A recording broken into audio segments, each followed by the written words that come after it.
আসলে ফেসবুকে যদি আপনি কিছু করতে চান বা ইনকাম করতে চান তাহলে প্রথমে যে জিনিসটা আপনাকে করতে হবে এটা হচ্ছে ফেসবুকে একটা পেজ আপনাকে ক্রিয়েট করতে হবে, আর এটা আপনাদেরকে আজকে আমি দেখাবো। এই থ্রি ডট মেনুতে ক্লিক করে আপনারা পরের ইন্টারফেসে চলে আসবেন। তারপর পরের ধাপটা আপনাদেরকে দেখাচ্ছি। এটা হচ্ছে একদম নিচে দেখেন পেজ নামক একটা অপশন আছে, সেই পেজ নামক অপশনে ক্লিক করবেন। ক্লিক করার পরে এখানে দেখেন আপনারা ক্রিয়েট একটা অপশন পেয়ে যাবেন। সেই ক্রিয়েট একটা অপশনে আপনারা ক্লিক করবেন। এই ক্রিয়েট অপশনটাতে ক্লিক করবেন। ক্লিক করার পরে আপনারা পরের ধাপে চলে যেতে পারবেন, আর এটা কিন্তু একদম ইজি। এখন গেট স্টার্টে ক্লিক করবেন। গেট স্টার্টে ক্লিক করার পরে আপনাদেরকে নতুন আরেকটা ইন্টারফেসে নিয়ে চলে আসবে। দেখেন এখন দেখা যাচ্ছে হচ্ছে পেজ নেম। পেজ নেমে আপনার পছন্দ মতো পেজ নেম দিয়ে দিবেন। আপনি বাংলাতেও দিতে পারেন বা ইংলিশেও দিতে পারেন, আপনার ইচ্ছা। তারপর নেক্সটে ক্লিক করবেন।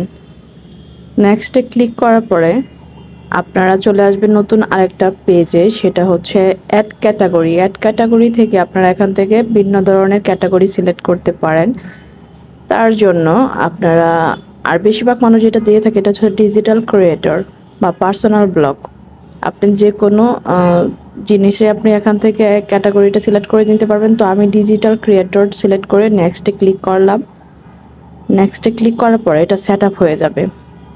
এখন দেখেন এন্টার ওয়েবসাইট নামের একটা অপশন আছে, স্কিপ নামের একটা অপশন আছে। স্কিপে ক্লিক করে আমি এটা স্কিপ করলাম, কারণ পরে আমি অ্যাড করব। তারপর এখানে নিচে একদম নিচে অ্যাড আছে, তারপর হচ্ছে রান্না বান্নার এই যে প্লাস আইকনগুলো আছে এখানে ক্লিক করে আপনারা এখানে সব কিছু ইমেজ আপনারা এখানে অ্যাড করতে পারবেন আর কি।